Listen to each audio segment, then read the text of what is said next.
If you don't know who I am, I'm Michelle Williams, a Survey 123 Jedi, and I have these mentorship meetups to help folks who are new in their careers to figure out how to navigate some of the things that you're going to come up against. And so today I want to talk about upper limiting myself and imposter syndrome. And these are both stories from a personal experience that I've had, and kind of some things that led up to that. Along the way, if you're watching this and you want me to talk about something specific, let me know. We've done several different classes so far. If you're watching this and you want to see some of those additional classes, the calendar invite has all the links, so you can go back into that and just follow along. So in the beginning, I shared that there's a book that I like to read. It's called The Big Leap. And The Big Leap is the great book. It's by, I have it on my other screen, Jay Henricks. And it's on the cover, it's a little fish, a little goldfish, and a little bowl, and then a bigger bowl, and he's jumping into the bigger bowl. And in our careers, we are going to be we're going to be leveling up. And so what ends up happening when we level up is there's that excitement that you're going to feel. And then you're going to get, you're going to actually succeed at that point in time. And you're going to celebrate with your people. And then you may sabotage yourself. And so upper limiting yourself is, it's that feeling of, okay, I succeeded. And then something happens afterwards because you hit your upper limit and your body and your mind don't know how to work through that. And so what that looks like in your body is your body is kind of, or you're freaking out because you've never hit that limit before, and you've got all this euphoria and everything going in your head, and your mind wants to protect you because this is new and it doesn't know what to do. So you sabotage yourself. Yeah, I was there. So I've read this book about 3 times. I try to read it once a year because I'm at a different level each year. And it's a good way to reground myself. So if you can get the book is amazing. You can read it or you can listen to it. My suggestion is if you listen to it, you're going to want to buy the hard copy too, because what ends up happening is you're going to want to journal, where you are. I like to use a different pen color each time that I do that. And I also write the dates. I write it in the inside of the cover. I write it in the book. It's fun because as I read it the next year, I'm going, oh yeah, I remember that. Oh yeah, I remember that. And so I started reading it again just recently. And it was a good thing I did because I actually needed it. But I want to tell you how I saw this happen the first time and where you can find this process. Imposter syndrome is the feeling of not belonging because you haven't dialed in your craft yet. And you might see that when you're looking for a new job after you go to school, because you feel like, well, I don't know anything. Yes, I went to school. Yes, I have that book knowledge, but I don't know how to do stuff.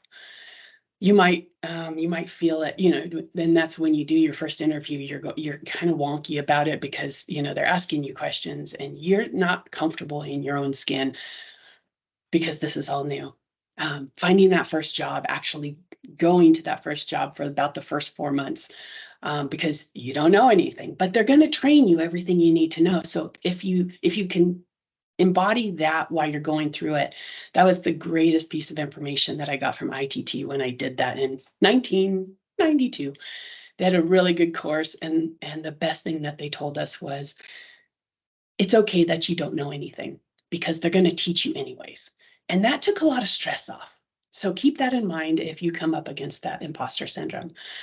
Doing your first presentation to a crowd of people, especially if you're new to your craft, because you know what you're doing. I did this when I did my thesis. I had to do that, and I had stage fright. And I practiced before all of that. So I knew that I wasn't going to fail because I didn't know what I was doing. And that really made a difference. I was still nervous, but that really helped out. But that imposter syndrome still kicks in of, well, what if they know more than I do? And they're asking me a hard question. So keep all that in mind. It's going to happen through your whole career. Let me tell you where I first saw this. It was my husband, and I saw it from, from this side. He was going through it. I watched it. But after reading the books, we could talk through it. So here's how that happened. My husband was doing a presentation to a client for his thesis, and he did a great presentation. He rocked it. He knew he did a good job. He knew what he was doing.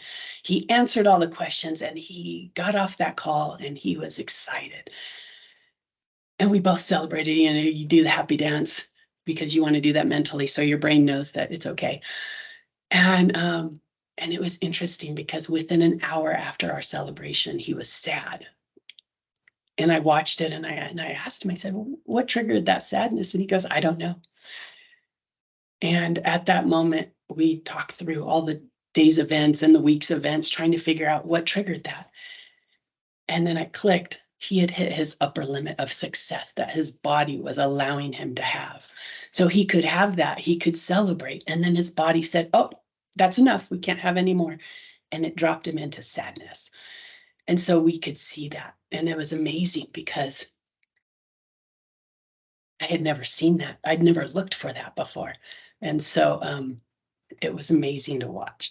And I tell you that story because if you don't look for it, it could be a downward spiral. He could have been sad for 3 days because he didn't know how to fix it. But since we saw it, he could recalibrate real quickly. And he saw, okay, that makes a lot of sense. We're good with that. And he'll watch for that in the future. Now, my story. Mine's a little different because the time that it took me to figure this out was a week's time frame. So I'm going to just share with you what that looked like. I'd been invited to the Esri conference to do a lightning talk, and that's a 5-minute talk about something. And I was talking about Survey 123 and how to train your team, because folks who do Survey 123 are usually really busy and they don't have time to train a team. If somebody else is learning that's on their team, they might, ask this person, how do I do this step? Because I can't figure it out. And they'll tell them, and that's great. But if you can train your team in 30-minute increments, then you no longer have to do those short presentations to teach somebody something. Now your whole team is at a similar baseline. And so that's what I taught. And I was excited.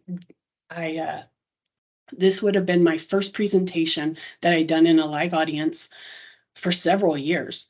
So what ended up happening is I was good mentally before I left my house.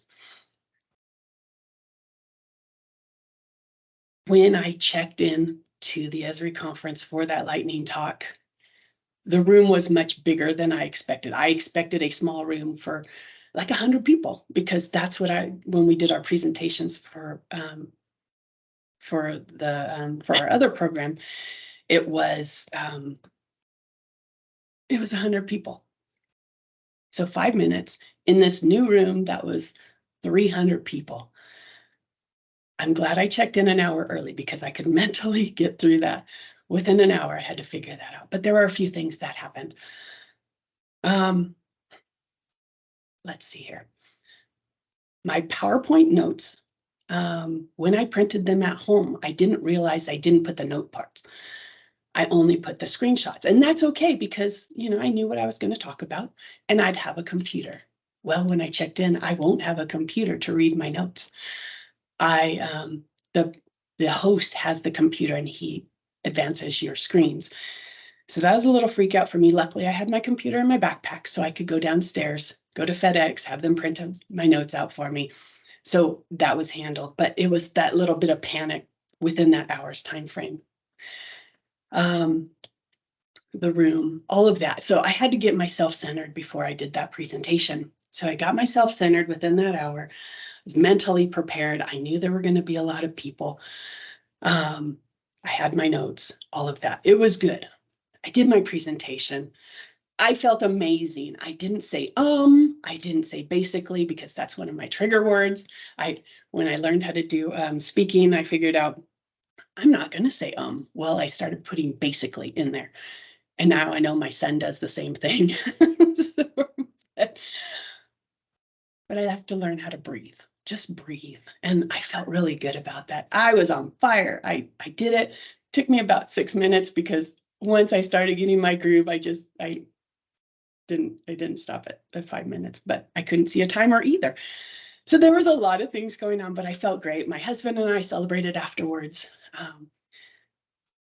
I didn't hit my upper limit at that moment. I was excited. I knew I hadn't hit my upper limit. I knew I didn't have imposter syndrome, and I was good. I was good for a day and a half. And then this is what happened. At the Esri conference, they have outside, they have food trucks and they have tables so that you can go eat. So I was meeting my ERM team at the tables, and we were just going to have lunch. And it was great because I work remotely and I didn't get that opportunity to network with them at work. So one of the girls asked me, she goes, "Hey, what did you do your lightning talk on?" And I said, "Well, I was teaching how to teach your team survey 1, 2, 3 in 30-minute increments." And she goes, "Oh, who was that for?" And I thought that was a really weird question. And I go, "What do you mean? Was that for ERM?" And I said, "Yeah, ERM." And I had the logo on my first screen, and I thought that was a really weird question. So I went back home or I went back to the hotel room, and my husband and I rewatched the video. On my first slide, it has the logo and it has my name. I skipped that whole part. I never practiced that. I did not practice that I'm from ERM and my name. I just forgot. I just figured I was really excited. And at that moment, imposter syndrome hit and my upper limit was met. I knew at that moment that I was a fraud. And so it took me,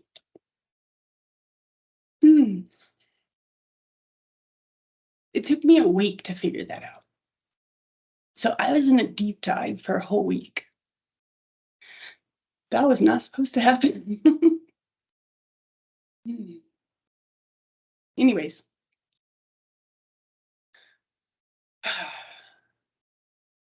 It took me a week to figure that out because I wasn't looking for it.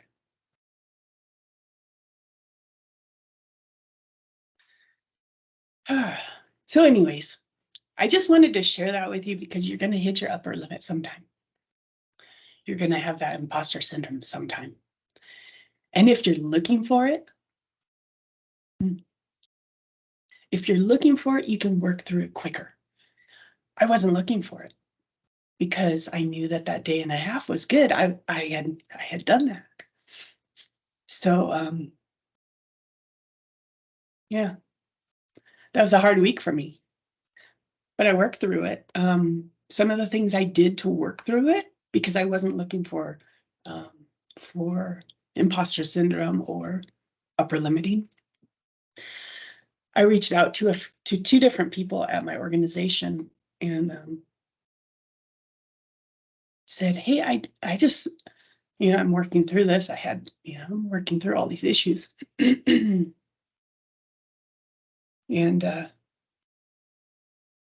told them what I was working through. And one of them says, "Michelle, I think you're overthinking it." And at that moment, when somebody of in a higher position says that, it triggers something, it turns something off, and I'm going, okay, well, if I'm overthinking it, what else happened? So I worked through it, figured it out. So next time when something like this happens, I'm not going to forget my name or my company next time, because that was one of those milestone moments. I will practice that next time. But working through it, you got to figure it out. Otherwise, you're gonna live there for a long time. So that's what I have for you today. Anybody have any questions?